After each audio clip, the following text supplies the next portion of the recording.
Alright, this is March 2nd, 2022, when these are being filmed.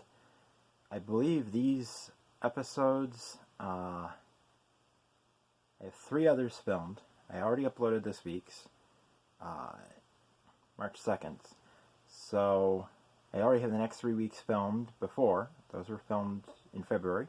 And these will be the next 2 episodes after those, which is episode 27 and 28 I'll be filming today, and then I have no more scripts written, and then I'll be filming, it's the least amount of videos I've filmed in one day, I think.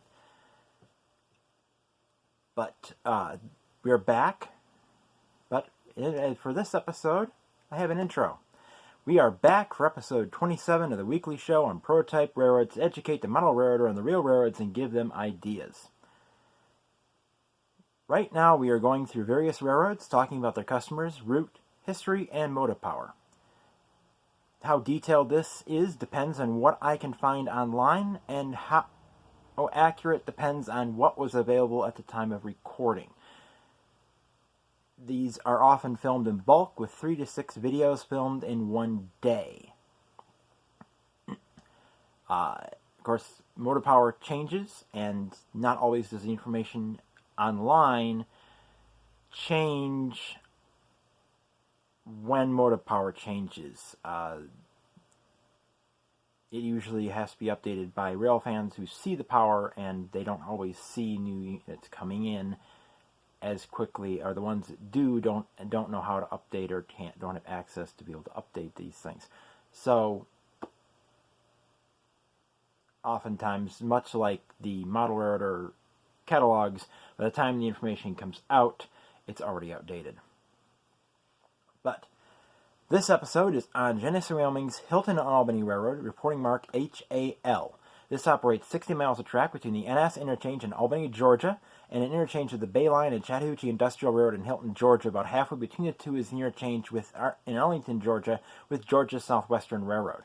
This railroad has been part of the Genesee Wyoming Holdings since 2011 and rosters at least 3 locomotives. These are GP39-2 2318, built December 1966, Atlantic Coastline GP40 927, it became SCL 6669, then Seaboard and CSX 6669 before being rebuilt to Virginia Railway Express RP39-2C V01. This was acquired by G&W and rebuilt to a GP39-2 and assigned as HAL 2318. The HAL also rosters 2 SD40-2s, 3351 and 3352. 3352 is XBN, and 3351 I couldn't find lineage on. Unfortunately, not much information on the history of the tracks operated by the Hilton and Albany is available online. It doesn't even have a Wikipedia page. They carry coal, farm products, paper, and pulp. From this brief and general information, the only thing left to do is describe the route and industries I can find. The HAL interchanges with Norfolk Southern in Albany, Georgia. At the same location, the GNF interchanges with NS, but the HAL and GFRR do not interchange. Only NS-HL and NS-GFRR. Also, the NS and GSWR, the Georgia Southwestern, interchange there. Well, that's covered in the next episode.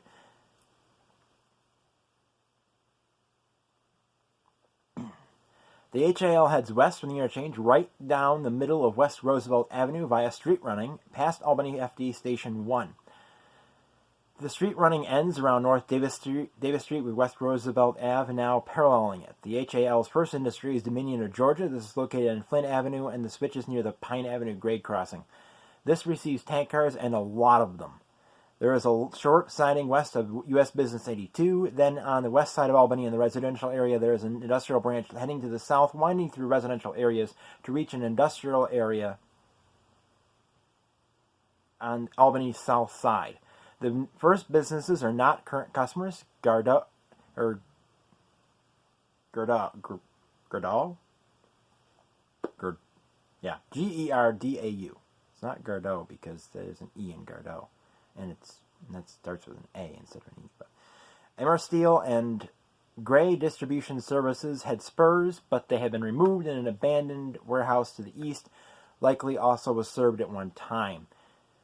South of these is Strategic Trimark Warehouse and and Georgia Pacific Corporation warehouse that both appear to have had a common spur at one time. Another warehouse that is closed still has a spur in place, but this one is partially overgrown and the switch has been removed. Lineage FRS number 9 has an active spur, and the Mars Snack Food, which has 2 spurs. Albany Cold Storage is nearby and receives covered hoppers and boxcars. Why they receive covered hoppers, I don't know. That's kind of a weird thing for a cold storage place. 2 other spurs are abandoned. These go to what is currently Southeastern Commercial Tire and LMC Cross. The main continues on from this industrial branch, heading southwest, eventually reaching an asphalt plant. This appears to not receive tank cars, instead only handling aggregates by rail. From the Albany area, the railroad goes through woods and fields. There are a few back roads across the tracks as it passes through the Magnolia Plantation. The next community is Leary, Georgia, where there is a siding and also a spur that goes to the Leary Farm Center. If this is a customer, they would receive covered hoppers. Going into and beyond Leary, Georgia, Route 62, Perils Railroad, although the crossroads of Williamsburg, through the crossroads of Williamsburg, just east of Arlington, is Helena and Helena Chemical. This receives tank cars and covered hoppers. Heading into Arlington, Georgia, 62 veers off to run a block away, and the railroad parallels Cedar Street. From this street, the railroad crosses the Arlington Diamond Railroad Crossing. This is the Georgia Southwestern Railroad. The interchange between the two is done using a connector. I lost my place. From near the old station, heading southeast to a Y on the Georgia Southwestern. They use the Y to interchange cars. Arlington does not have any more industries or trackage. Passing through woods, the railroad then passes through the middle of the massive Arlington 2 solar farm. The next industries are outside of Blakely. These are Georgia Cold Storage and then Oxford on Construction, the latter of which receives aggregates. Entering into Blakely, the HAL serves Birdsong Peanuts. This gets boxcars and covered hoppers delivered to the 2 tracks. There is also a siding nearby to hold off-spot cars that won't fit in the spur before the industry. West of Blakely is what looks to be an old lumberyard that has an overgrown spur. That switch has been removed. The next area is Hilton, Georgia. This has a long 3-track yard counting the main line. This is where the HAL changes to the Chattahoochee Bay Railroad operated by the Bay Line, and the Chattahoochee Industrial Railroad veers off to the south to its own yard and its main line to Safford. The HAL, besides serving the industries mentioned, handles bridge traffic from NS to Chattahoochee Industrial on the Bay Line and does railcar storage. Since coal is not handled in any industry in the HAL, I'm guessing there is some customer on the Chattahoochee properties that receive coal. We will likely find that in a future episode. Next week is going to be on the Georgia Southwestern Railroad. This is also a GWI property, operating over 200 miles of track in Alabama and Georgia, interchanging with 3 railroads in Georgia, including the HAL, and operates over track-and-trace on NS. In closing, the intro for this show is going to be at the beginning of all future shows.